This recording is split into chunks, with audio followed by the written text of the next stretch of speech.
오늘의 큐티 말씀은 데살로니가전서 5장 12절부터 28절입니다. 제목, 여러분들을 위한 하나님의 뜻.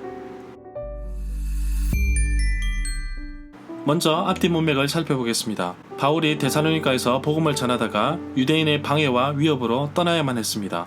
비록 짧은 기간 체류하였지만 데살로니가 교회 성도들은 바울의 가르침을 잘 따르며 살았습니다. 제대로 돌보지 못한 바울의 심정은 그리움으로 바뀌었고, 고난 속에 있는 성도들을 보기 위해 방문하고자 했지만 뜻대로 되지 못하였습니다. 대신 디모데를 데살로니가에 보내어 소식을 듣게 됩니다. 교회가 건강하게 잘 있다는 소식에 바울은 큰 위로를 얻었습니다. 바울은 데살로니가 교회 성도들에게 세상의 음란한 문화에서 벗어나기 위해 거룩한 삶을 살 것과 평안한 삶을 위해 자신의 일을 돌아보고 서로 사랑하라고 부탁하고 있습니다. 또한 디모데를 통하여 재림에 대한 두 가지 질문을 해왔습니다. 데살로니가 교회 성도들을 향한 바울의 마지막 교훈과 인사가 나옵니다. 바울이 전하는 하나님의 뜻은 지금 삶의 자리에서 기쁨과 감사의 표현을 하며 서로 용서하고 사랑으로 품어주라고 합니다. 마지막 인사에는 바울 자신을 위해 기도해 달라는 부탁도 포함되어 있습니다. 문단을 나눠보겠습니다. 12절부터 22절은 마지막 교훈, 23절부터 28절은 마지막 인사와 부탁. 13절에 보면 바울은 데살로니가 교회 성도들에게 서로 화목하게 지내기를 바라고 있습니다. 교회 공동체에는 아직 확고한 틀이 정해진 직분이 없었습니다. 바울은 교회를 위하여 헌신한 사람들의 권위를 지지해주고 있는 것을 볼 수 있습니다.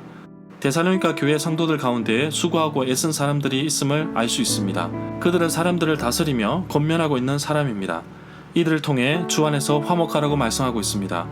공동체 안에서 서로에게 화목하고 또한 격려가 될 때 그 공동체는 힘을 얻습니다. 14절에 보면 분명한 것은 데살로니가 교회 성도들 가운데 게으른 사람이 있다는 것입니다. 데살로니가 후서 3장 6절에 의하면 우리 주 예수 그리스도의 이름으로 명할 정도로 단호하게 경계할 것을 당부하고 있습니다. 게으르고 바울의 일행으로부터 받은 전통에서 벗어나 행하는 자들에게서 떠나라고 말하고 있습니다. 이들은 게으르게 행하며 도무지 일을 하지 않는 사람이며 일을 만들기만 하는 자들이라고 말하고 있습니다.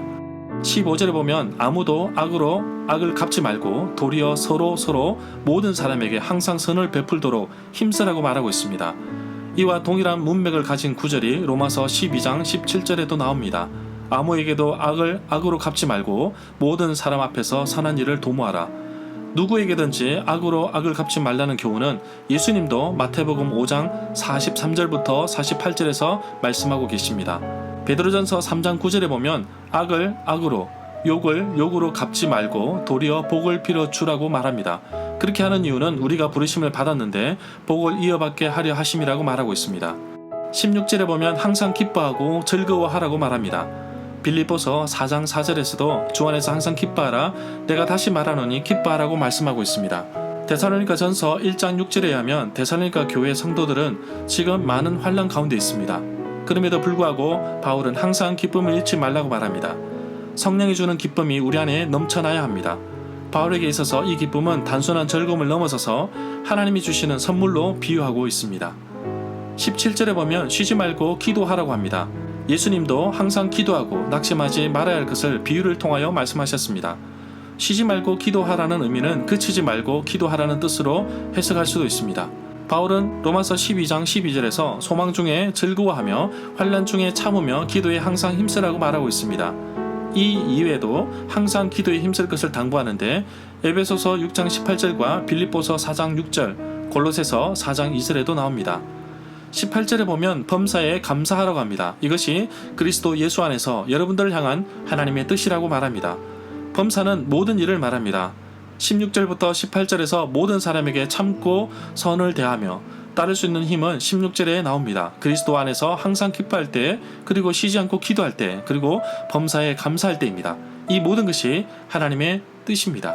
20절부터 21절에 보면 멸시라는 말이 나오는데 이 뜻은 다른 사람이나 사물을 교만하게 깔보거나 하찮게 여긴다는 뜻과 업심여겨 무시한다는 뜻도 있습니다. 모든 일을 잘 살펴 분간하고 좋은 것을 굳게 잡으라고 말하고 있습니다. 분간은 구별하여 낸다는 뜻입니다. 22절에 보면 악은 어떤 모양이라도 버리라고 합니다. 삶의 모든 영역에서 좋은 것은 취하고 악은 버려야 합니다. 25절에 보면 바울은 데살로니가 교회 성도들에게 자신들을 위하여 기도해 주기를 바라고 있습니다. 데살로니가 후서 3장 1절에서도 바울은 자신을 위하여 기도해 달라고 당부하고 있습니다. 히브리서 13장 18절에서도 히브리서 저자는 우리를 위하여 기도하라. 우리가 모든 일에 선하게 행하려 함으로 우리에게 선한 양심이 있는 줄 확신하노니 라고 말하고 있습니다. 27절부터 28절에 보면 바울이 쓴 편지 데살로니가 전서를 교회의 집회에서 낭독되어야 한다고 말합니다. 그렇게 해야만 바울이 전하고자 하는 내용이 모든 사람들에게 전달되기 때문입니다. 바울은 자신이 쓴 서신 끝부분에 항상 이러한 축복의 메시지로 끝맺는 것을 볼 수 있습니다. 절마다 상세한 설명과 구절에서 그리고 핵심 내용과 중심 줄거리는 네이버 블로그에 올려져 있습니다. 내게 주시는 교훈입니다. 15절에 보면 공동체 가운데 정말 다양한 사람들이 많다는 것을 보게 됩니다. 회사 같은 이익단체는 특별한 목적을 가지고 있기 때문에 회사 안에 동일한 생각, 마인드를 가지고 있다고 하지만 교회는 다릅니다. 교회를 두고 살아있는 생물이라고 할 정도로 정말 다양한 분들이 모여있는 공동체입니다. 바울은 특별히 모든 사람에게 오래 참으라고 말합니다. 인간은 불완전하여서 끊임없이 남의 부족한 것을 트집잡아 넘어뜨리려고 합니다. 그러나 내가 손해를 보고 또 미움을 당해도 악으로 갚지 말고 항상 선으로 대하라고 말하고 있습니다. 참으로 어려운 과제입니다. 이렇게 하는 것은 내가 손해를 보는 것이고 잃고 부서지는 것인데 성경은 도리어 이것이 얻는 삶이라고 말합니다.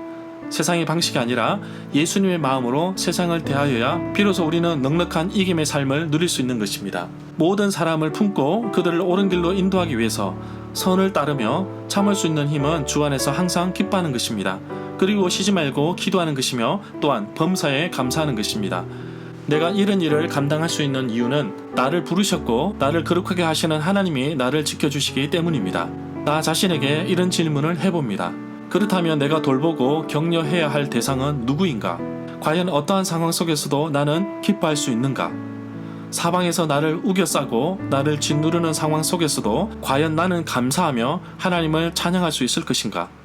많은 사람들이 모두 예, 나는 하겠습니다 라고 하겠지만 현실 속에서는 전혀 다른 반응이 나타납니다. 저 역시 마찬가지입니다. 그래서 끊임없이 기도하고 말씀 속에서 살기 위해 노력하고 있습니다.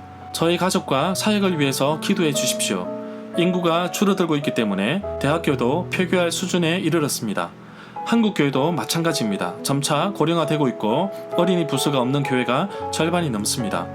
저는 한국교회와 미래는 전도라고 생각합니다. 누구나 우리 주님의 명령에 순종해야 합니다. 교회의 본질은 바로 복음을 전하는 것입니다. 저는 2003년부터 오늘 2022년까지 이 사역을 한 지도 20년이 넘었습니다. 인생의 3분의 1을 교회 전도와 제자와 사역에 바쳤습니다. 기도해 주십시오. 제게 맡겨진 사역을 잘 감당하도록 기도해 주십시오. 저는 CCC에서 파송한 선교사입니다. 저는 성도님들의 선교 헌금으로 살아가고 있습니다. 생활비뿐만 아니라 사역비도 후원자님들의 후원으로 살아갑니다. 저는 계속해서 사역 동력자를 개발하고 있습니다. 복음을 전하기 위해 함께 기도하며 물질도 도울 수 있는 사람들을 기도하고 찾고 있습니다. 이 귀한일에 동참할 분들을 예비시켜 주시고 주의 부르심에 순종할 마음을 허락하셔서 이 귀한일에 동참할 수 있도록 사람들을 붙여 주옵소서. 바울이 자신을 위해 기도해 달라고 부탁하였는데 저를 위해서, 저의 사역을 위해서, 저의 가정을 위해서 간절한 기도를 부탁드립니다.